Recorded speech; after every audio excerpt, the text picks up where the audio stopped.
ప్రపంచమంతా ఎదురు చూస్తున్నటువంటి రామ మందిర ముహూర్తం అనేది దగ్గర పడుతోంది. భవ్య దివ్య నిర్మాణానికి సంబంధించినటువంటి వేడుకకి అయోధ్య నగరం అంతా సమాయత్తమైంది. ఇందులో భాగంగానే ఐ డ్రీమ్ న్యూస్ చేరుకుంది అయోధ్యాపురికి.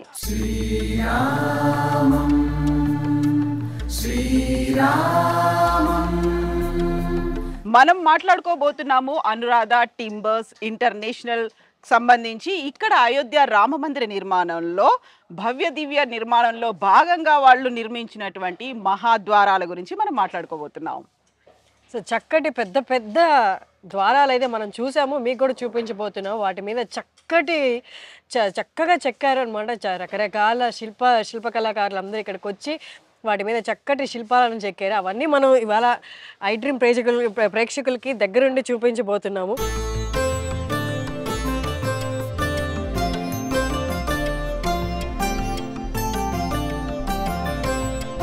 రామాలయ నిర్మాణం అనేది కంప్లీట్ గా ఉత్తర భారతదేశ నిర్మాణ శైలిలో కనిపిస్తుంది. నాగరా నిర్మాణ శైలి మనకి దక్షిణ భారతదేశానికి సంబంధించి చూసుకుంటే ద్రవిడియన్ కల్చర్ అనేది ఎక్కువ కనిపిస్తే, రామాలయ నిర్మాణం అంతా నాగరా శైలిలో నిర్మించారు. ఎట్ ద సేమ్ టైం మహాద్వారాలు కూడా అదే నిర్మాణ శైలిలో కనిపించడం ప్రత్యేకత. ఇక్కడ ప్రస్తుతం మనం ఉన్నటువంటి అనురాధ టింబర్స్ ఇంటర్నేషనల్ రామ జన్మభూమి అయోధ్యకు సంబంధించినటువంటి మహాద్వారాల గురించి మాట్లాడుకుంటే, ఫస్ట్ అనురాధ టింబర్స్ అనగానే మాకు యాదగిరి గుట్టలో నిర్మించినటువంటి మహాద్వారాలు అక్కడ అద్భుతంగా అంత వైభవంగా కనిపించాయి. ఇమ్మీడియట్గా అక్కడి నుంచి అయోధ్యకు వచ్చేసారు మీరు. సో ఒకటి దక్షిణ భారతం, ఇంకొకటి ఉత్తర భారతం, అండ్ రెండు డిఫరెంట్ స్టైల్స్ ఉన్నాయి. మీరు మహాద్వారాల్ని నిర్మించడం ఆల్మోస్ట్ 44 ద్వారాలు అనుకుంటాను కదా. శ్రీ యాదగిరి గుట్ట లక్ష్మీ నరసింహ స్వామి వారి తలుపులు చేసిన ఆ స్వామివారి ఆశీర్వాదం వల్లే మమ్మల్ని లక్ష్మీ నరసింహస్వామి అయోధ్యకు పంపించారని మేము ఫీల్ అవుతాం. ఆ భగవంతుడు అనుగ్రహం వల్లే మాకు ఇంత అవకాశం వచ్చింది. మీ వంటి వారు హైదరాబాద్ నుంచల్లా అయోధ్య వచ్చి మమ్మల్ని ఇక్కడ ఇంటర్వ్యూ చేయటం కూడా ఆ రాములు వారు ఆ నరసింహస్వామి ఆశీర్వాదం అనే అనుకుంటున్నాము.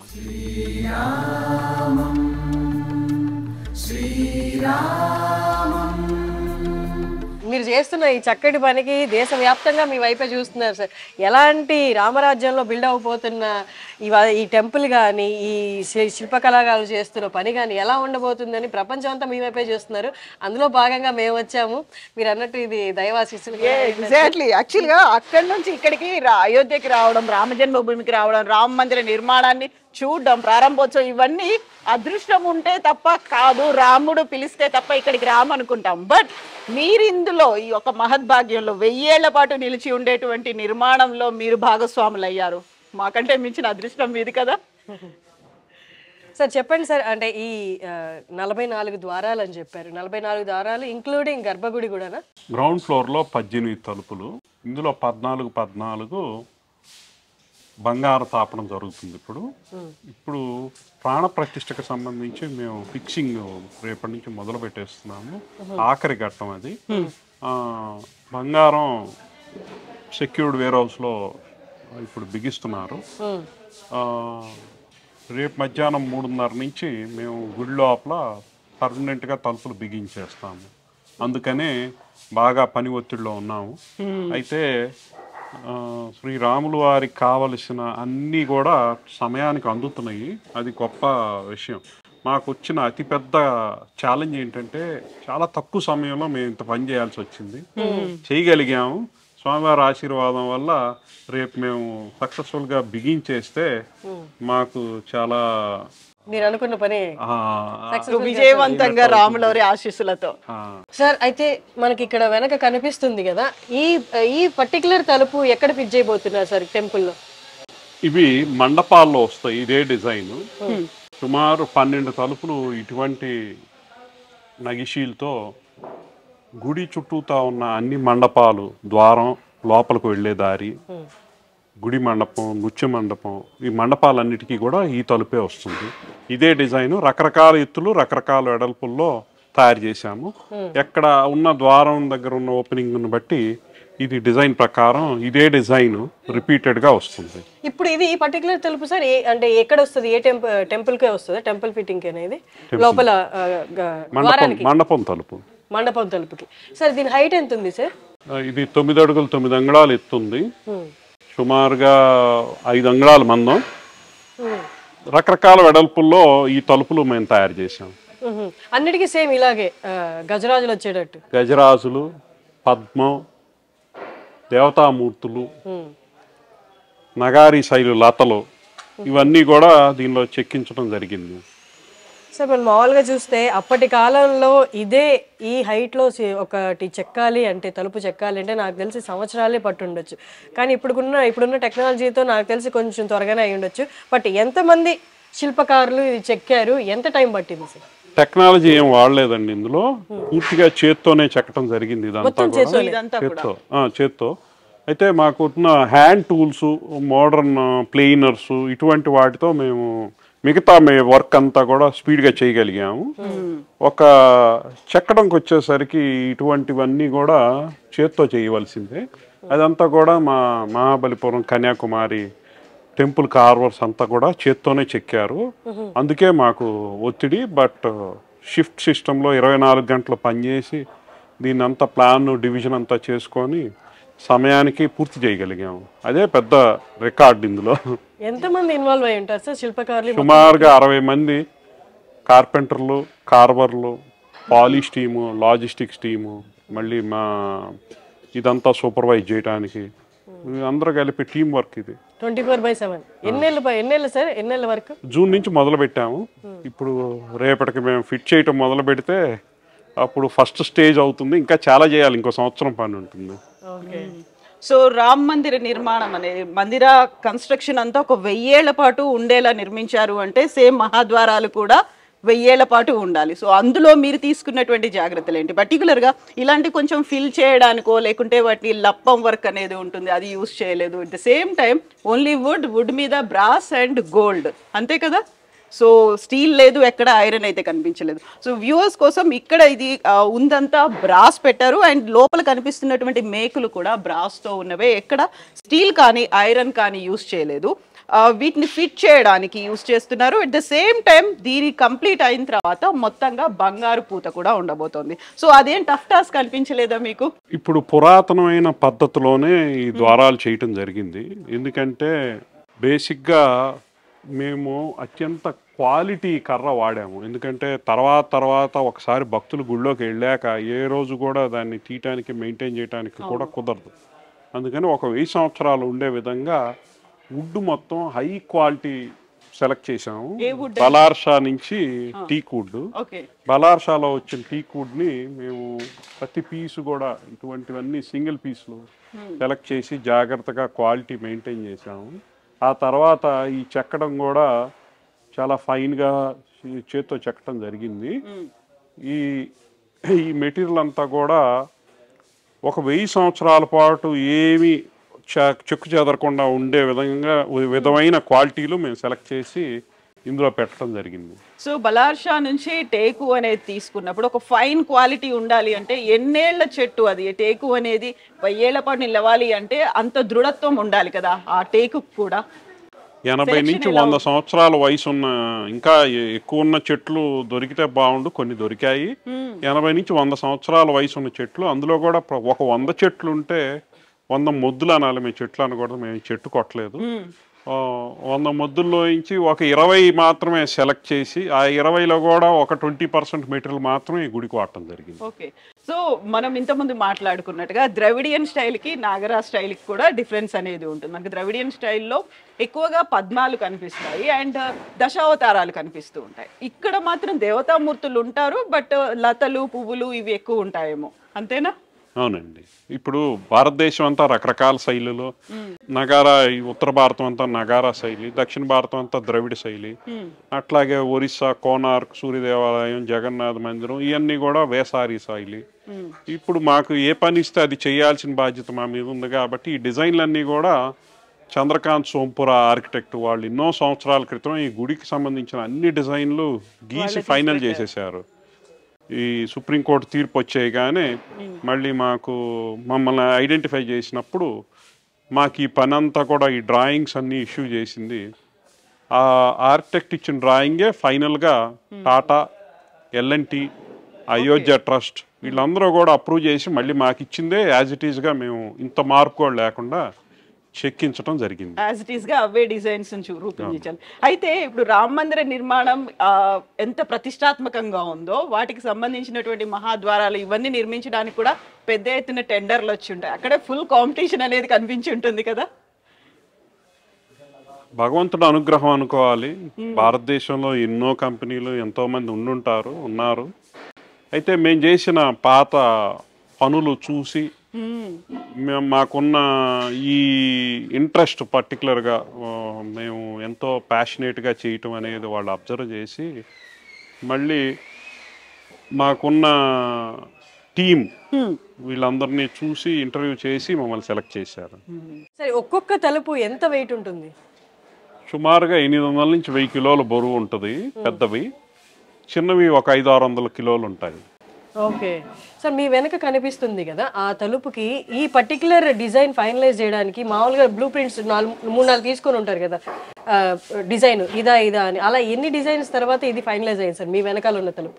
ప్రతి డిజైన్కి ఎంతో లోతైన చర్చ జరుగుతుంది, ఎంతో లోతైన రీసెర్చ్ జరుగుతుంది. ఒక డిజైన్ అప్రూవ్ అవ్వటం అనేది చెక్కినంత పని. అంతమంది టీమ్ మెంబర్స్ ఒక డిజైన్ అప్రూవ్ చేయడానికి ఈ గుళ్ళో ఇదొకటే కాదు, ఏది చేయాలన్నా కూడా చాలా పెద్ద టీమ్స్, భారతదేశంలో ఉన్న అత్యంత స్కిల్డ్ పీపుల్ అందరూ కూడా ఇందులో ఇన్వాల్వ్ అయి ఉన్నారు. వాళ్ళందరూ అప్రూవ్ చేశాక మళ్ళీ మాకేదన్నా మార్పులు చేర్పులు పోయి కాలు ఇలా ఉండాలి అని మేము మళ్ళీ గీసి పంపితే అది మళ్ళీ ఆ ప్రాసెస్ ప్రకారం వెనక్కి వెళ్ళి ఫైనల్ అప్రూవ్ అయ్యి మాకు వస్తేనే మేము మార్పులు చేయడం జరిగింది. చేసాం అలా కొన్ని. ఓకే, అంటే ప్రతి తలుపుకి ఏదైనా స్టోరీ నెరేట్ చేస్తుంది. నార్మల్గా చాలా గుళ్ళలో మనం చూస్తుంటాం ఒక్కొక్క స్తంభం ఒక్కొక్క స్టోరీ నెరేట్ చేస్తుంటాం. అలాగే ఈ తలుపుల ద్వారా కూడా ఏదైనా చెప్పాలి అనుకున్నారా, లేకపోతే ఓన్లీ స్వాగతం పలుకుతున్నట్టు పలకడం కోసమే అంటారు? ఇప్పుడు తలుపు తీసినప్పుడు గజరాజులు స్వాగతం చేస్తున్నట్టు, దేవతామూర్తులు నమస్కారం చేస్తున్నట్టు, లతలు, పువ్వులు, అల్లికలు ఇదంతా కూడా మన భారతీయ సాంప్రదాయ స్వాగత ప్రతీకలు. ఇవన్నీ కూడా స్వాగతం పలుకుతున్న తలుపుల కింద మనం భావించవచ్చు. మీకు ఆ తలుపు వెనక పైన పార్ట్ ఉంది కదా సార్, అది కిటికీలా కనిపిస్తుంది. ఒక్కసారి ఆ డిజైన్ గురించి ఎక్స్ప్లెయిన్ చేస్తారా, ఆ స్టైల్ గురించి? హిందీలో జరోకా అంటారు. ఆ జరోకా శైలి నిర్మాణం ఇది చాలా ఫైన్గా కార్వ్ చేశాక ఈ పువ్వుకి చిన్న కనెక్షన్ పెట్టి మిగతా ఏరియా అంతా కూడా మేము చెక్కి తీసేయటం జరిగింది. ఈ మొత్తం డిజైన్లో ఇది అత్యంత కాంప్లికేటెడ్ కార్వింగ్ కింద లెక్కేయచ్చు. చాలా ఫైన్గా చేసాము, అది బాగా కుదిరినందుకు నాకు సంతోషంగా ఉంది. సో ఒక్కొక్క బ్లాక్ అనేది డిఫరెంట్ గా ఉంటుంది కదా, వాటన్నిటిని సపరేట్ గా డిజైన్ చేసి కార్వ్ చేసిన తర్వాత తీసుకొచ్చి ఇక్కడ వీటిని ఫిక్స్ చేస్తారు? లేదండి, ఇప్పుడు ఇక్కడ నుంచి అక్కడ వరకు సింగిల్ పీసు. ఓకే, ఈ పువ్వుకి మీకు కనపడపోయినా ఇది కనెక్షన్ ఉంది. మీరు ఇక్కడ అబ్జర్వ్ చేస్తే ఇది దీనికి పట్టుకొని ఉంది, దీన్ని పట్టుకొని ఉంది. అయినా కూడా దూరం నుంచి చూస్తే విడిగా పువ్వు పెట్టినట్టుగా కనిపిస్తుంది. ఇదంతా కూడా స్కిల్డ్ గా చెక్కడంలో వచ్చిన క్వాలిటీ. అది ఒక్క మిస్టేక్ ఎక్కడైనా పోయింది అనుకోండి, మొత్తం అంతా డోర్ అంతా వేస్ట్ అయిపోతుంది కదా. అలా వేస్ట్ అయ్యాయండి అంటే ఎంత వరకు చెక్క అలా వేస్ట్ అయ్యి ఉండొచ్చు? అదృష్టవశాత్తు పెద్దగా లేవు. సో దేవుడి పని అవును. సో అక్కడ మనకు చిత్తశుద్ధి, సంకల్ప శుద్ధి ఉంటే అన్ని అలా క్లియర్ అయిపోతాయి అంటారు కదా. నేను ఇప్పుడు అడిగిన దానికి సో ఇది కావచ్చు ఒక ఎగ్జాంపుల్. అంటే ఇక్కడ ఇది ఒక బేస్ ఉంది, ఆ తర్వాత దీన్ని ఫిక్స్ చేసి ఉంటారు అంతేనా, లేకుంటే మొత్తం ఒకే బ్లాక్ ఇదంతా కూడా? బ్యాక్ ప్యానల్ అంటారండి. ఇప్పుడు మన దేవాలయ తలుపులన్నిటికీ కూడా బ్యాక్ సైడ్ ఒక ప్యానల్, అంటే బరువు అంతా కూడా బ్యాక్ ప్యానల్ మీద ఉంటుంది. ఆ బ్యాక్ ప్యానల్ వచ్చి 2.5 అంగుళాలు నిలువు, ఎక్కడా జాయింట్ లేకుండా ఫుల్ లెంత్ హైట్ పీసెస్ వాడతాము.